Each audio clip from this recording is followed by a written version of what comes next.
Itu aja yang perlu diingat sebelum mengerjakan soal apapun.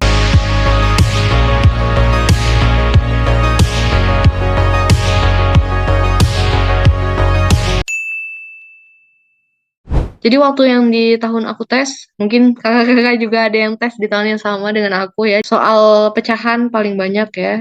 Operasi hitungnya banyak yang pakai pecahan. Kayak ini kita pemanasan dulu aja ya nomor satu. Oke, 4/5 dikali 8 dikurang 8 dibagi 5 ditambah 0,8. 4/5 dikali 8. Terus dikurang 8-nya dibagi 5. Oke, aku biasanya kurung-kurungin, cuman mungkin teman-teman nggak perlu dikurung, Kak. Aku udah bisa. Dengan mata elang, aku bisa menghitung dengan cepat. Nggak masalah. Kemudian ditambah 0,8. Oke, 4 dikali 8, 32 ya. Dibagi 5, 32/5. Dikurang 8 dibagi 5, aku boleh nulis 8/5 ya. Kemudian ditambah 0,8 di sini aku tulis 4/5. Boleh? Boleh ya. Kemudian kita kurang, kemudian kita tambahin. Inilah hasilnya ya. 28/5. Berarti 28 dibagi 5. Sehingga jawabannya adalah 5,6 ya. Jadi kalau ada kali, tambah, kurang, bagi, siapa dulu ya? Gitu. Yang jelas dikali dulu ya. Yang dibagi kita bagi dulu gitu. Baru kita ngerjain teman-temannya yang lain. Di sini ada X, ada Y, teman-teman. Ada dua tabel. Di X ada 4A dikurang 2B. Sedangkan Y-nya adalah 6A ditambah 4B. Oke. Jika A-nya 5, B-nya 2, hubungan yang tepat antara X dan Y adalah, apakah X-nya lebih besar dari Y, atau X-nya lebih kecil dari Y, atau lebih besar dari sama dengan Y, atau nggak ada hubungannya? Tadi X-nya berapa sih? 4A nih ya. 4A berarti kita 4 dikali 5 ya. 2B berarti 2 dikali 2. 4 kali 5, 20 ya. 2 kali 2, 4. Langsung aja 20 dikurang 4. Sama dengan 16. Y-nya berarti 6 dikali 5 ditambah 4 dikali 2. 30 ya. 6 dikali 5, kemudian 4 kali 2 adalah 8. 30 dikurang 8. Berapa nih? 22. Berarti Y-nya lebih besar dari X. Atau X lebih kecil daripada Y ya. Ini jawabannya ya. Oke. Selamat ya teman-teman sudah menjawab dengan benar. Jadi ini berarti harusnya plus ya. Iya, aku kok jadi hilang arah. Berarti ini yang benar Y lebih besar daripada X ya. Karena walaupun mau digimanain juga ya, tetap Y-nya lebih besar daripada X ya. Ini cuman salah tanda, jadi harusnya 38. Jadi benar ya jawabannya tadi. Tetap yang B ya, teman-teman. Oke, kita lanjut nomor 3. Aduh, ini nih. Sama dengan 325 dikali 323 dikurang 324 pangkat 2 dikurang 2. Sedangkan Q adalah 212 pangkat 2 dikurang 213 dikali 211. Maka apa hubungannya mereka semua? Aku tuh waktu TIU pertama buka soalnya udah langsung perbandingan P sama Q gitu ya. Tiba-tiba ada tabel-tabel, ngitung-ngitung. Teman-teman yang nggak tahu ya, mungkin yang nggak mempersiapkan diri sebelumnya, kaget ya kalau ketemu soalnya kayak ini maksudnya apa ya gitu. Tabel P sama Q terus tiba-tiba dicari hubungannya gitu ya. Semoga tipe soalnya sama teman-teman kayak gini. Cuman kalau angkanya Allahu alam ya. Karena kalau angkanya sama nanti dikiranya aku ngebocorin soal BKN lagi ya. Padahal mah juga nggak tahu BKN bikin soalnya gimana. Oke. Wah, kenapa ini dia tidak ada animasinya ya? Oke. Jadi teman-teman ini di sini 323 ya. Oke, semoga kelihatan ya ini ya yang bergerak. 323 ini angkanya kan ada 323 323, ada 324 ya. Ada 325. Di antara tiga angka ini yang paling kecil adalah 323. Karena 323 paling kecil, aku misalkan si 323 ini adalah angka 1 ya. Kemudian si 324 adalah angka 2-nya. Si 325 adalah angka 3. Oke. Gimana? Paham, paham, paham? Semoga paham. Ini kita pakai permisalan. Kenapa? Karena biar cepat. Atau sebenarnya boleh teman-teman pakai A plus 1, A plus 2 gitu ya. Boleh juga. Tapi kita coba pakai cara SD ya. Pakai cara SD nih, jadi nggak ada huruf-hurufnya ya, nggak usah pakai aljabaran. Oke, kita lanjut ke yang Q. Yang Q ada 212, ada 213, ada 211. Kita mulai berarti 211 yang paling kecil. 211-nya 1, 212-nya 2, 213-nya 3. Kita langsung masukin aja ke operasinya. 3 dikali 1 dikurang 2 pangkat 2 ditambah 2. Berarti 3 min 4 ya. 3 min 4 ditambah 2 sama dengan min 1 tambah 2, 1 ya. Q-nya 2 pangkat 2 berarti ya. 2 pangkat 2 dikurang 3. Karena 213 tadi sebagai 3 ya. Dikali 1 berarti 2 pangkat 2, 4. 3 dikali 1-nya 3. Berarti 4 min 3 sama dengan 1 juga. Jadi P sama dengan Q ya. Oke, nomor 3 kita jangan hilang arah dulu. Jangan pantang mundur. Kok salah? Patah arang maksudnya. Oke, nomor 4 nih teman-teman. Sebuah ruko mengalami penurunan harga sewa berturut-turut 35% dan 10%. Dia nanya, sudah pasti gitu ya Kak gambaran? Oke, ntar ya. Berapa penurunan total harga sewa ruko tersebut? Oke, silahkan. Coba dikira-kira teman-teman. Setelah yang pertama dia 35, kemudian turun lagi 10 lagi. Jadi ini berdasarkan FR, teman-teman ada yang dia pecahan, tapi pecahannya ratusan, itu aku ya. Pecahan, terus pecahannya ratusan, kemudian ada perkaliannya ratusan. Aku juga mendapat soal yang kayak gitu tadi. Dan kebetulan aku mendapatkan trik yang tadi itu sebelum tes. Dan alhamdulillah aku bisa menyelesaikan soal itu. Gitu. Jadi ada yang mungkin teman-teman ketika tes, karena soalnya beda-beda, nggak sama nih, tapi intinya kayak tadi ya, perbandingan kuantitatifnya. Jadi kita fokus ke materinya, nggak usah mikirin angkanya ribuan ya Kak, angkanya ratusan ribu ya Kak. Itu mah urusan belakangan kayak gitu ya. Yang penting kita tahu caranya. Tadi aku coba berikan soal yang agak berat ya mungkin buat teman-teman yang itu kalau dikaliin kan capek juga gitu ya. Kenapa? Karena itu sebuah trik supaya teman-teman bisa menyelesaikan soal-soal yang setipe tadi dengan cepat tanpa harus ngali-ngaliin kan banyak ya, atau ngebagi atau teman-teman memang ada yang udah biasa. Saya mah biasa Kak, ngali-ngaliin ratusan ribu dikali ratusan ribu juga udah biasa gitu. Nggak masalah. Dia pertama turun 35% teman-teman. Kita anggap aja ruko ini sebelum mengalami penurunan adalah 100% gitu ya. Harga sebelum diapa-apain itu pokoknya 100%. Semua hal, semua barang sebelum diapa-apain adalah kondisinya 100% ya. Oke, itu aja yang perlu diingat sebelum mengerjakan soal apapun. Bisa jadi mungkin ini bukan persentase gitu ya, atau bukan tentang penurunan harga, bisa jadi persen angka dari sebuah angka ya, 20%-nya adalah 6 gitu misalnya. Itu. Pokoknya yang harus diingat adalah semua sebelum diapa-apain itu pasti 100%. Oke. Jadi ini adalah 100% dikali ya 65%. Dari mana 65%? Sebelum 65% ya. Berarti kenapa kok dia 65%? Karena ini adalah harga ketika sudah turun 35%. Oke. 35% kan 35 per 100. Oke, semoga teman-teman nggak lupa, nggak hilang arah. Sehingga di sini aku tulis 65 per 100. Kalau 10%-nya berarti berapa? Harusnya berarti 90%. 90 per 100. Habis itu diapain nih? Ya udah, tinggal dikali-kali aja ya. Langsung aja yang bisa dicoret kita coret, yang nggak bisa dicoret ya udah gitu ya. Kok asal coret-coret aja nih Kak? Oke. Hasilnya adalah 58,5. Tapi kan ini kita mau nanya total semuanya ya, penurunannya. Berarti 100 dikurang 58,5 sehingga jawabannya adalah 41,5. Oke. Nanti mungkin teman-teman akan ketemu soal lagi yang latihan soal kayak gini. Mungkin ada ya, aku juga kok lupa karena banyak juga soalnya di latihan soal. Nanti kita bahas lagi.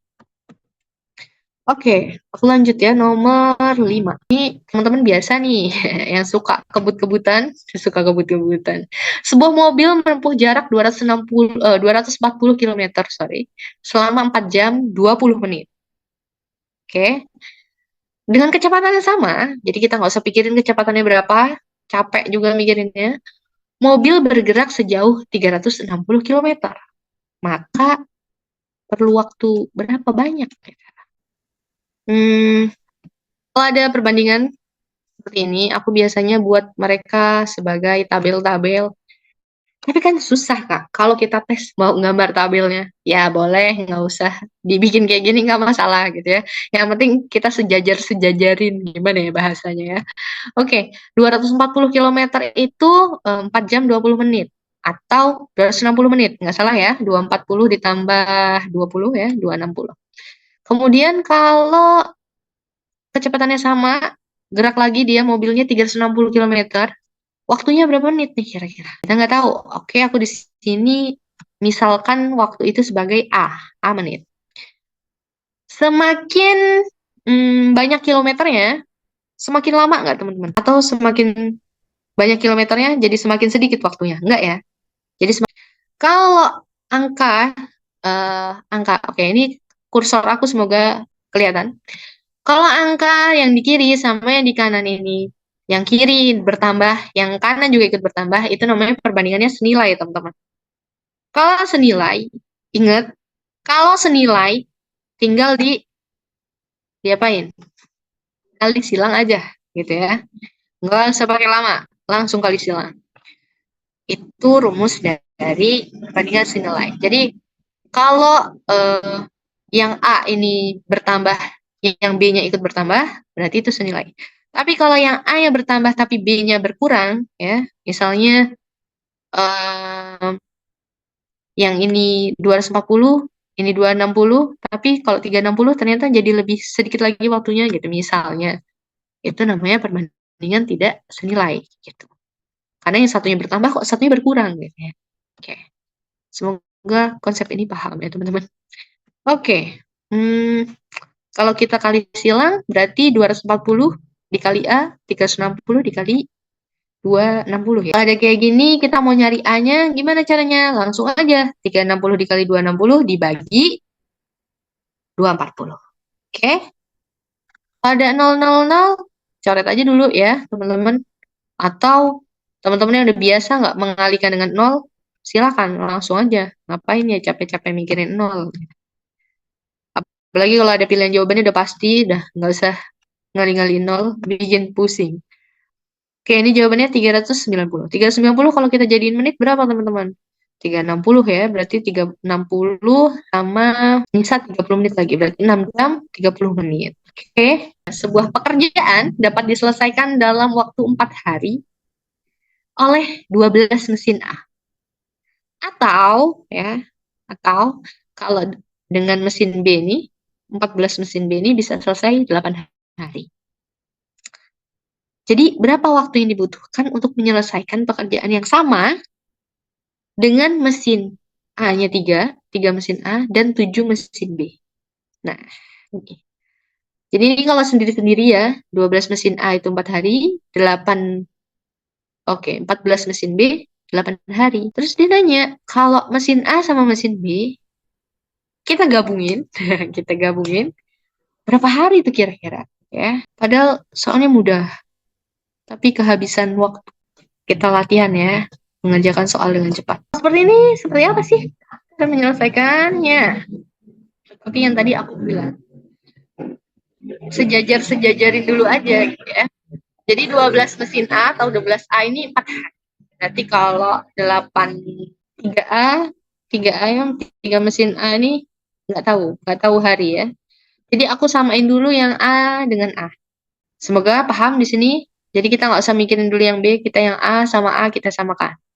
12A sama 3A, ini dia ternyata bisa dibagi. Dibagi berapa? Dibagi 4. Oke. Kalau yang kiri dibagi 4, berarti yang kanan, yang hari, kan kita nggak tahu berapa hari. Itu dikali aja. Kali 4. Berarti 4 dikali 4, berapa? 16 ya. Oke. Udah selesai nih yang A. diselesaikan dengan 3A berarti 16 hari. Gitu. Cuman ini mereka belum merger ya. Terus yang B, 14B itu 8 hari. Berarti kita harus cari. Kalau 7B itu berapa hari gitu ya. Sama kayak tadi. Berarti di sini kita isi 7B. Ini kadang susah ngeklik. 7B, 14 sama 7 ternyata bisa ya dibagi. 14 dibagi berapa hasilnya? 7 dibagi 2. Kalau dibagi 2 berarti yang harinya dikali 2. Berarti 8 dikali 2. Berapa tuh? 16 ya. Ketemu 16 sama-sama 16 hari nih. Oke. Kalau udah kayak gini diapain ya? Kalau udah kayak gini, kita merger mereka semua gabungan ya. Waktu gabungan atau waktu gabungan. Deh teman-teman mau singkatnya gimana? Waktu gabungan adalah 16-nya dikali 16 ya. Kemudian dibagi 16 tambah 16. Gitu. Apakah cuman ini doang Kak triknya? Sejauh ini adalah trik tercepat sih teman-teman ya. Karena nggak bisa kita mau langsung ngebandingin 14 sama 2, 8 sama 14. Karena di sini pertanyaannya 3 sama 7 ini digabung. 16 kali 16, kemudian apa nih? Kok diulang lagi? 16 ditambah 16, 32 ya. Boleh dicoret nih 16 sama 32. Jadi 16-nya dibagi 16, 1, 32-nya dibagi 16, 2 ya. Berarti masih bisa dicoret lagi 16 dibagi 2. 16 dibagi 2, 8 ya. Berarti 8 hari. Ketika digabung, mereka akan selesai di 8 hari. Oke, jadi jawabannya 8, teman-teman. Soal selanjutnya. Dalam rangka mengukur kompetensi karyawan, sebuah perusahaan dengan 95 karyawan madya dipilih untuk mengikuti kompetisi. Ada 48 karyawan yang ikut kompetisi teknologi. 59 lainnya ikutnya manajemen. 13 lainnya nggak ikut kompetisi apapun ya. Pertanyaannya adalah berapa jumlah karyawan yang mengikuti kedua kompetisi tersebut. Kita coba bedah soalnya. Jadi 95 ini aku jadikan atau ibaratkan sebagai semesta. Memang ini himpunan jadi semesta ya. Semestanya 95. Sedangkan 48 mengikuti teknologi aku anggap dia sebagai A ya. A-nya 48. Kemudian manajemen 59 aku ibaratkan manajemen ini sebagai B. B-nya 59. Tidak mengikuti apapun, impostor ini ya, tidak mengikuti apapun 13 ya. Oke, C-nya 13. Pertanyaannya ikut keduanya. Ikut keduanya itu adalah irisan ya, yang teriris di antara semuanya. Atau sebagai I. Gimana cara ngerjainnya? Cukup gampang. Semua karyawan itu adalah mereka yang ikut kompetisi teknologi, yang ikut manajemen, yang nggak ikut apa-apa, dikurang yang ikut dua-duanya. Kenapa kok dikurang? Karena dia nanti double kalau dimasukin ya. Berarti A-nya langsung kita masukin. Atau S-nya dulu juga kita masukin boleh. S-nya adalah 95. A-nya 48, B-nya 59, C-nya 13. Dikurang irisan. 95 sama dengan 120 dikurang irisannya. 120 di mana Kak? Dari dihitung ya. 48 ditambah 59 ditambah 13. Sehingga irisannya adalah 120 dikurang 95 sama dengan 25 orang ya. Oke, sepertinya mudah. Kita lanjut ya, nomor 8. Ini ada sebuah konveksi, ada pesanannya 120 potong kemeja. Ini soal FR tahun lalu nih. Kain yang disediakan sebanyak 180 meter. Apabila pesanan kemeja bertambah sepertiga dari pesanan semula, maka kain yang perlu disediakan sebanyak titik-titik meter. Logikanya dia bertambah ya. Dia kalau potongan kemejanya bertambah, berarti kainnya bertambah. Berarti dia senilai ya. Kalau senilai ingat tadi tinggal diapain? Tinggal dikali silang aja, nggak pakai lama ya. Sepertiga dari pesanan berarti sepertiga dari 120. Berapa jawabannya? C, C, C, C juga. Berarti 4/3 ya dikali 120. Kok tiba-tiba 4/3, Kak? Susah ya kalau 120 dikali sepertiga ditambah 120. akan lebih mudah kalau langsung aja 4/3 gitu. Tapi terserah teman-teman, boleh dengan cara apa aja. Tapi semoga paham ya, ini aku maksud 4/3 karena dia bertambah sepertiga. 3/3 1 ya, ditambah sepertiga jadi 4/3. Oke, langsung dikali 120. 120 bagi 3 dikali 4. Berarti berapa nih? 40 dikali 4 ya. 160 pesanannya. Tinggal cari berapa meter kainnya butuhnya ya. 120 kemeja butuh 180, 160 kemeja butuhnya A meter. Langsung kali silang, berarti 120 dikali A, 180 dikali 160. 120 A, 180 dikali 160. A-nya berarti 180 dikali 160 dibagi 120. Oke. Berarti butuhnya 240 meter. Ya, ini karena dia konsepnya perbandingan kuantitatif senilai, jadi ini aku ajarkan konsepnya ya. Jadi soal kan nggak selalu kayak gini ya. Bisa jadi dia narasinya berubah. Yang penting teman-teman tahu kalau itu soalnya perbandingan senilai. Itu aja sebenarnya. Karena takutnya lupa. Jangan-jangan ini tidak senilai gitu. Berkebalikan. Nanti ada. Oke. 140. Kita lanjut nomor 9. Pak Dwi memiliki saldo tabungan di bank 4.800.000. Kalau Pak Dwi punya bunga, akan dapat bunganya 8% per tahun. Uangnya Pak Dwi sampai bulan ke-7 berapa? Berapa nih kira-kira? Di sini Pak Dwi pertama uangnya 4.800.000. Bunganya 8% sampai bulan ke-9 berapa? Langsung aja teman-teman kita cari bunganya. 4.800.000 dikali 8% berarti 8/100 ya. Masa 8/10. Kemudian dikali 7 per ini kok pembahasannya bulan ke-9. Harusnya bulan ke-7 ya, ini ya. Sorry ya teman-teman. Jadi 7/12 ya, karena tadi 7 bulan. Kemudian dikali 8/100 bunganya. Langsung kita kaliin, yang ada 00 kita coret-coret ya, yang bisa kita bagi. 8 bagi 12, 4 ya. Terus langsung kaliin aja yang atas, 4 dikali 7 dikali 8 ya. Yang 00 dicoret. 224.000. Terus 24.000. Kemudian kita tambahkan sama saldo yang awal. 4.800.000. Ya, satu-satunya yang 5 juta sepertinya jawabannya yang A ya. Selamat teman-teman, banyak yang sudah benar nomor 9. Kalau ngitung uang mah cepet aku. Guru membagikan 56 buku kepada siswa. Siswa perempuan dibagi 2 kali lebih banyak dari siswa laki-laki. Sisa buku yang tidak dibagikan adalah 2. Dia nanya siswa perempuannya berapa. Ini soalnya agak rancu juga gitu ya. Tapi ini FR tahun kemarin teman-teman. Kalau aku sepertinya aku akan menghitung dengan cara ini langsung aja 56 dikurang 2 dibagi 3 kemudian dikali 2. Apakah seperti itu? Coba kita lihat ya pembahasannya.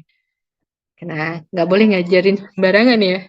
Oke, misalnya siswa laki-laki sebagai N. Kenapa? Karena dia cuma satu kalinya siswa perempuan. Satu kalinya siswa perempuan. Siswa laki-laki sebagai N. Kemudian berarti siswa perempuan sebagai 2N ya. Jadi X gabungan sama dengan N. Siswa laki-laki ditambah 2N. Siswa perempuan ditambah 2. Adalah bukunya. Jumlah buku ya.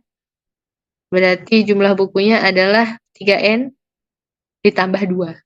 Oke. Berarti 56 sama dengan 3N ditambah 2. Berarti 3N berapa? 3N adalah 56 dikurang 2 ya. Pindah ruas. Sehingga 3N sama dengan 54. 3N sama dengan 54. Berarti kalau N-nya doang berapa ya? N-nya aja berarti 18. Nah, kalau 2N, ya, ini kan siswa laki-laki nih yang 18. Berarti siswa perempuannya 2 kalinya. Berarti 2N. 2N berarti 2 dikali 18. Sama dengan 36. Jadi semudah itu teman-teman. Langsung aja 56 dikurang 2, sisanya dibagi 3 ya kan, karena jumlahnya 2 kalinya doang gitu ya, si siswa perempuan, nggak ada selisih-selisih gitu. Kecuali di sini selisih, pakai selisih-selisih kan agak ribet lagi gitu ya ngerjainnya. X gabungan mungkin ada N dikurang 1, N dikurang berapa ya. Jadi kalau misalnya nanti soalnya di sini mungkin siswa perempuannya 20 lebih sedikit, 20 orang lebih sedikit daripada siswa laki-laki gitu misalnya. Berarti N dikurang 20 nih siswa perempuan kita. Jadi N ini membantu ya. Dulu aku waktu SD nggak suka N. Kayak apa sih N? Nggak jelas banget sih N gitu ya. Tapi N itu sangat membantu ketika sudah tua ya. Apa tuh N? Apa yang membantu di kala tua ya? Oke, kita coba nomor 11 ya. 160 karyawan menghabiskan makanan sebanyak 3 minggu. Waduh, maksudnya kalau ada 160 karyawan, nih stok makanannya habis pas 3 minggu ya. Kemudian ada tambahan 50 karyawan lagi ya. Tadi yang 160 berarti tambah lagi 50 orang. Maka makanannya akan habis titik-titik hari. Makin banyak karyawan berarti semakin sedikit ya stoknya harinya gitu ya, semakin berkurang gitu. Berarti yang mana nih jawabannya? Ini berarti perbandingannya tidak senilai. Karena yang satunya bertambah, satunya berkurang gitu ya. Nggak usah kita hiraukan. Coba ya, 160 ini teman-teman nggak bisa diklik. Kebalik ini ternyata animasinya. 160 karyawan adalah 21 hari ya. 3 minggu kan? 3 dikali 7. Kemudian 210 karyawan. Kok tiba-tiba 210, Kak? Karena kan dia bertambah. Jika terdapat tambahan 50. Berarti 50 ditambah 160 ya. 210. Sama dengan A hari. Berarti langsung aja. 160 dikali 21. Kok dikali 21, Kak? Nggak dikali A? Karena perbandingan tidak senilai ya. Tidak senilai berarti dia perkaliannya sejajar. Langsung aja yang sebelahnya, langsung kali sebelahnya, kali sebelahnya. Terus 60 dikali 21 sama dengan 210 dikali A. Berarti A-nya berapa? A-nya adalah 160 dikali 21 dibagi 210. Kalau ada kayak gini, coret-coret dulu ya. 210 sama 21 nih, boleh nih, boleh. Masih nyisa nolnya boleh dicoret. Berarti nyisa 16. Oke, silakan. Anda, waduh, kita yang suruh minjem uang di bank. 10 juta dengan suku bunga 12%. Kalau Anda ingin melunasi uang pinjaman tersebut selama 10 bulan, angsurannya berapa ya gitu ya. Ada yang C, ada yang B, ada yang beda lagi, ada yang A ya. Aku coba bedah soalnya. Nomor terakhir. Bunganya berarti berapa tuh? 12 per 100 dikali 1 juta. Kok tetap 12 ya, Kak? Ya, karena ini dia bunganya dihitung per tahun gitu ya.